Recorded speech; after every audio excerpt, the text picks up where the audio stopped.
si Lord ang number one o dili na siya one and only sa imong heart. Nanay ni sulod which we call things or mga bagay, no? Now, but there in the moral dust, stubborn and aggressive usurpers fight among themselves. Nag-away na sila. Ang things, ang creator o ang creation, nag-away na sa place sa atong heart. Okay? Muna kong whole point. God's gift now take the place of God. And this is the tragedy that we are in. Mao ni ang dako nga trahedya mga igsoon. Now the passage, no, 2 Timothy chapter 3 verses 1 to 5, ana si Paul kay Timothy, ang disciple, but understand this, sa Bisaya pa sabta ni, iyang giwarningan si Timothy, that in the last days there will come times of difficulty. Kinsay nagato sa inyo na we are living in the last days. We are living sa end times. Okay? Unsay una niya gisulti? For people will be lovers of self, lovers of money, proud, arrogant, abusive, disobedient to their parents.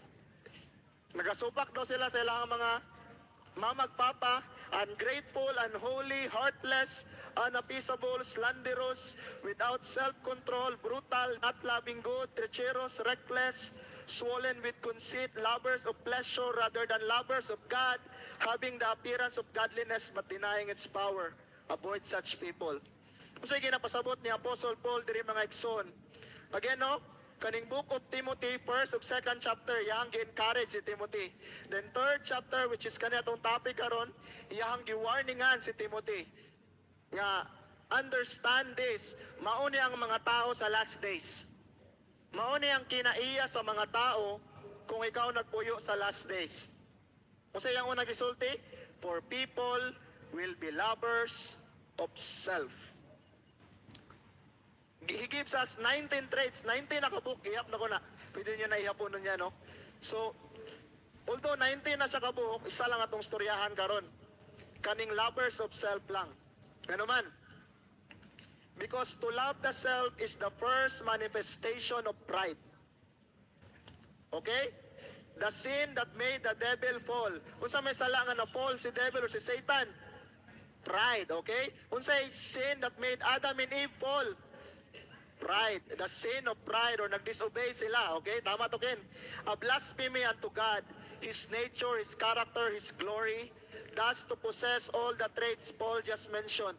Sa Bisaya pa igsoon, kung gihigugman nimo imong kagalingon or when you are a lover of self, kaning tanan nga nisumpay ana kanang lovers of money, proud, arrogant, abusive, naa ka ni ana tanan.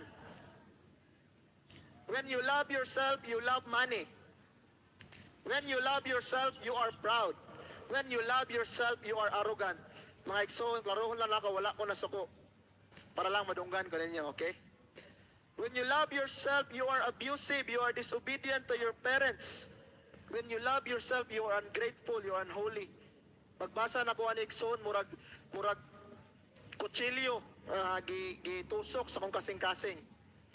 Sakit kayo basahon kada isa ka trait or isa ka description nga gihatag ni Apostle Paul para sa mga tao nga nagpuyo sa last days, okay? The worst is, mo ni ang worst case mga igsoon, it is not seen or dili siya makita o dili siya ginatrato as to what it really is. Okay? For nowadays, we embrace the self. Kasi pasabot anang we embrace the self mga igsoon nga nang ihag na to tong sariling kaugalingon ba? I love myself. I love everything about me. I love my eyes. I love all these things that I have. We prioritize the self. Lord, sunod na ko mo serve sa imuha, Lord. Unahon sa nako akong career, Lord. We apprehend self more than we do God.